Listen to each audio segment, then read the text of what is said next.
Les damos la bienvenida a Cara a Cara. Un día más estamos aquí en CNN Plus y hoy tenemos el gusto de poder conversar con una persona que ha escrito y ha dictado conferencias en todo el mundo, no exentas de polémica, pero defendiendo una línea que tiene que ver con la Iglesia del compromiso, con la Iglesia social. Él es teólogo, profundo conocedor de la doctrina y un hombre que tiene una larga vida, una larga trayectoria a sus espaldas. Teólogo brasileño, es ahora mismo el principal exponente del movimiento Teología de la Liberación y tenemos la suerte, el placer de conversar y cara a cara con Leonardo Boff. Bienvenido. Gracias. Muchas gracias por estar con nosotros Bien. en este espacio. Leonardo Boff fue fraile franciscano. Tras ser sancionado por sus ideas, abandonó los hábitos en el año 1992. Tiene 67 años y le fue retirada la licencia para enseñar teología católica durante el pontificado de Juan Pablo II, en un proceso en el que el actual Papa, Joseph Ratzinger, desempeñó un papel clave dentro del cargo que entonces ostentaba, el prefecto para la Congregación de la Doctrina de la Fe. ¿Cómo ha encontrado España, señor Boff, en estos días que está con nosotros, el ambiente en torno a lo que usted representa?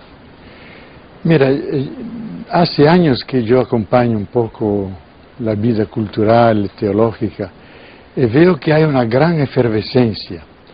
Y a mi juicio es el país de Europa que más tiene expresiones de cultura, de una teología viva, y que está en diálogo hacia afuera y con mucho interés de la teología de la liberación y acompañando la teología de la liberación de América Latina.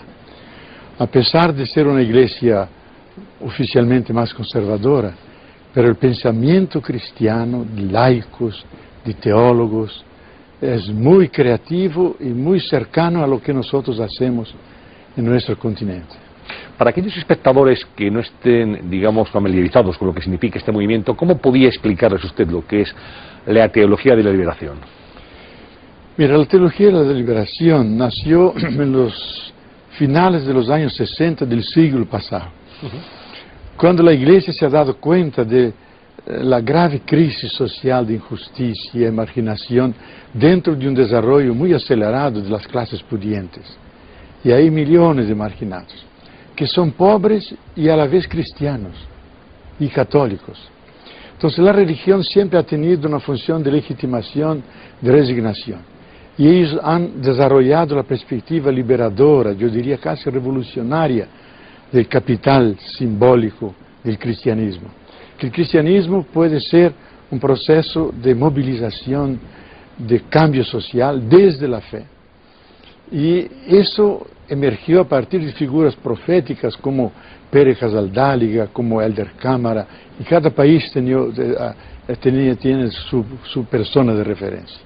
Entonces, una gran movilización en las bases, y la teología viene como pensamiento de esas prácticas populares de resistencia y de liberación a nivel de partidos, sindicatos, grupos de base. Entonces, ¿qué es la teología de la liberación? Es el intento de hacer el Evangelio, la doctrina cristiana, una fuerza buena de compromiso con la justicia y la liberación de los pobres y marginados. Una doctrina, un movimiento que nunca fue visto con buenos ojos por la jerarquía eclesiástica desde el Vaticano, más bien todo lo contrario. Sí, porque es una teología que pide cambios en la Iglesia y en la sociedad. Y ese discurso era el discurso del marxismo, de las izquierdas. Entonces, ellos nos han acusado, yo creo injustamente, que nosotros estamos aliados a los marxistas, que la teología de la liberación era un caballo de Troya mediante el cual entraría el marxismo. Por eso nos han sometido sobre sospecha, y a la iglesia más tradicional, más jerárquica, no les gusta nunca el tema de cambio, de hacer una iglesia más pobre, más participativa, con más presencia de laicos, que las mujeres que son la mitad de la iglesia y madres y hermanas de la otra mitad, que tenga más visibilidad, más participación. Entonces todo eso lo escribí yo en un libro, Iglesia, Carisma y Poder. No le ha gustado a Roma y me han llamado ahí, tuve que sentarme en la silla de donde se sentó Galileo Galilei y Giordano Bruno, que eran mucho más respetables que yo. Aquí estuvo en este programa hace ya un par de años, Ernesto Cardenal.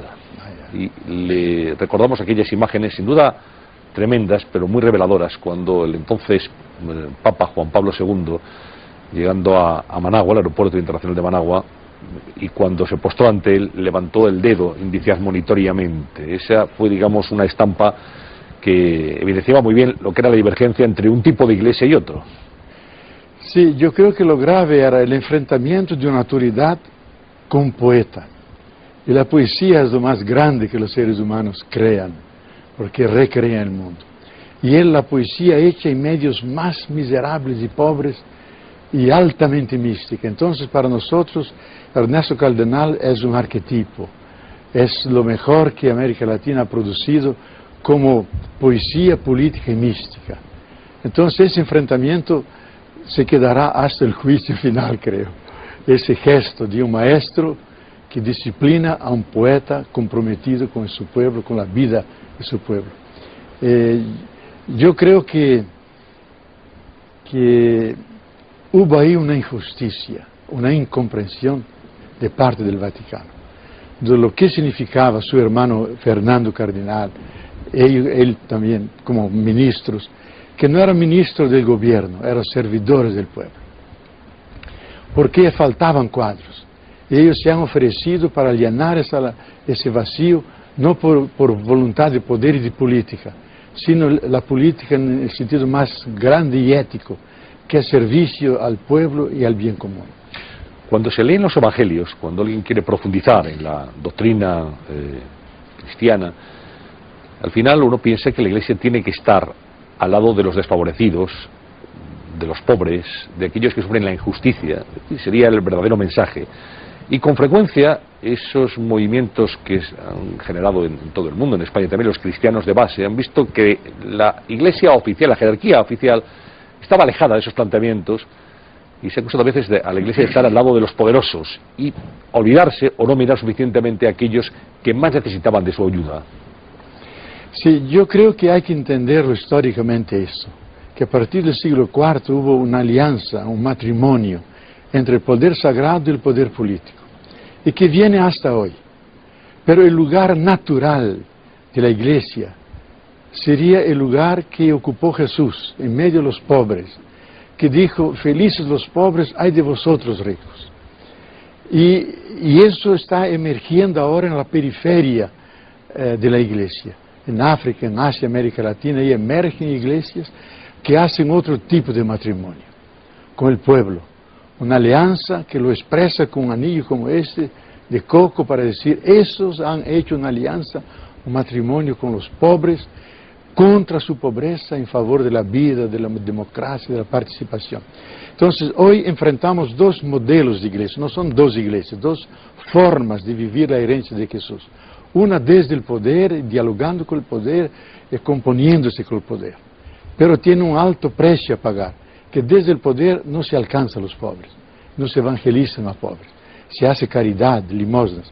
Y otro modelo de iglesia que viene desde los pobres, con toda la conciencia de estar en la herencia de Jesús y que quieren otro tipo de mundo, otro tipo de iglesia, que incluya más gente.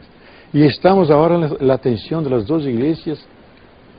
Y yo tengo la esperanza que un día un papa vendrá de esa iglesia de los pobres, entonces habrá la convergencia de las dos y finalmente algo menos conflictivo, más bueno para la humanidad, y no una pesadilla sobre la humanidad. ¿Usted cree que llegará un día en el que habrá un papa de la Iglesia Católica con este perfil que nos acaba de dar? Mira, el cardenal Lord Scheider era candidato fuerte a papa y Juan Pablo II reveló su voto. Yo voté a Lord Scheider como papa. Es un hijo de campesinos, uno de la teología de la liberación, fue conmigo a Roma para testimoniar a mi favor y vive en medio de los pobres. Y puede ser, y yo estoy muy seguro, que más y más habrá obispos, arzobispos y cardenales que vienen de esta extracción y que Dios, el Espíritu, va un día a elegirlos como papas.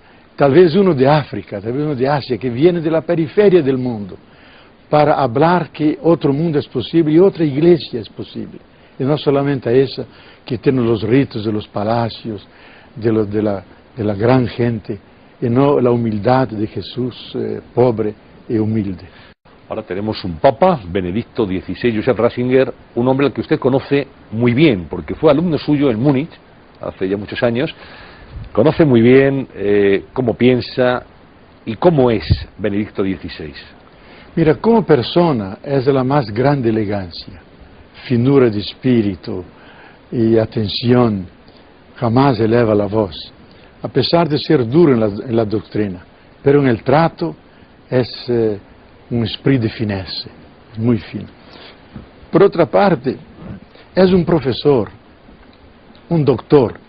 Yo creo que la encíclica Dios es caridad, Deus amor, revela un poco esto, porque ahí uno no siente el palpitar de los conflictos del mundo, es una llamada al amor a la tierra, amor a los pobres, a los injusticiados, al amor a la utopía futura. No, es más un discurso al interno de la Iglesia, con los recursos eclesiásticos, y es su talante. Y a mi juicio es un papa de transición.